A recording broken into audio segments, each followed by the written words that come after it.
So, of course, Israel strikes back. Not surprised at all. So, Israel, guys, strikes Iran back with a retaliatory strike because Israel hit a consulate. Iran responded to that. Now Israel's responding back. This back and forward tennis shit is dizzying.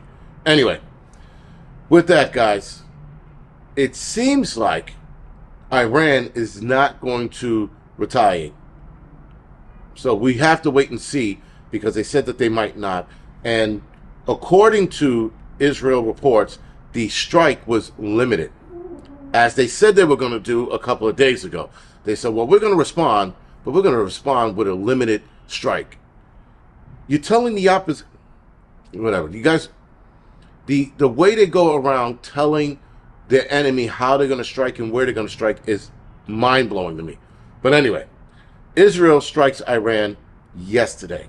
They hit 9 cities, and I think they hit a couple of military installations, and there's reports that they hit a couple of nuclear research facilities, which could lead to some kind of nuclear fallout should that get out of control. The reports right now, and I heard about that last night. I wanted to wait till this morning to talk about it because I wanted to see if any more rumors rumors were confirmed that they hit this nuclear plant, and apparently they did. Now, there's not a lot of worry as of yet. It seems like they hit near them and not a direct hit. So we should see what that's going to look like in the next couple of days, if not in the next couple of hours. Anyway, guys, all of this is going on. People are texting me, sending me clippets and shit and emails, and look what they did, and mentioning it in the chat. And I'm like, who cares? Who fucking cares? It'll be okay. We'll be all right. It doesn't matter, guys, what happens next. It's going to happen over there. Should it spill over and come here, then we start to not worry, but get ready. Because then, guys, worrying is not going to do anything. Being scared is not going to do anything. Crying like a bitch and carrying on and watching fucking The View is not going to do anything for you.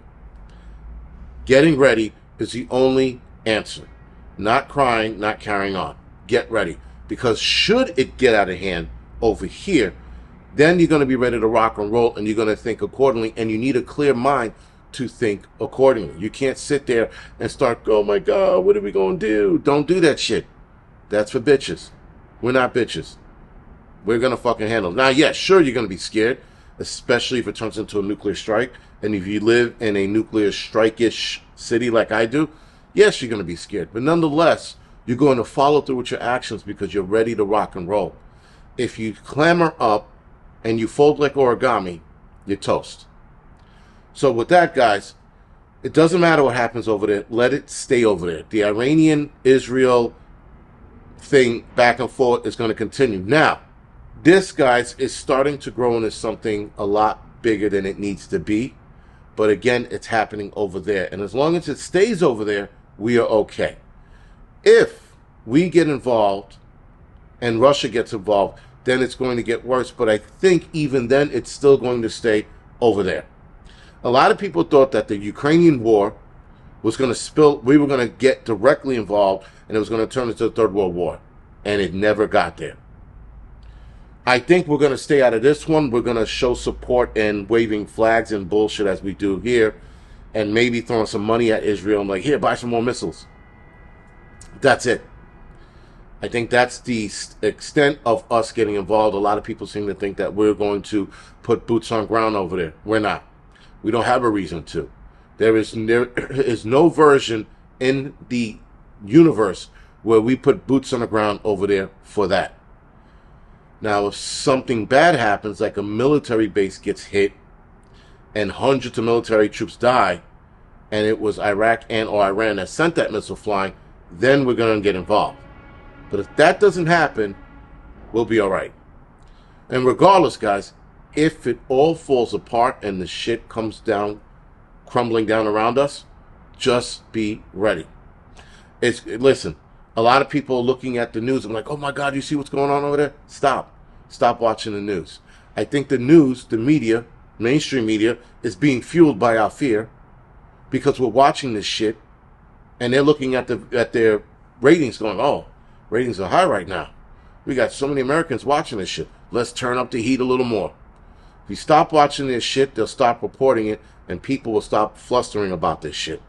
And in fact, I even think there's a part of me that thinks because this is all part of a show, this is all part of a setup, that they'll even be like, all right, people are not interested. Let's do something else. Let's release a new disease. Like whatever they're trying to get us to do, be scared. If we stop showing fear, we stop showing interest, they'll stop reporting this shit. I think we're driving that machine for them to keep pushing the fear machine to put us in a state of panic all the time. Anyway, guys, this is the Angry Prepper. Thank you for watching.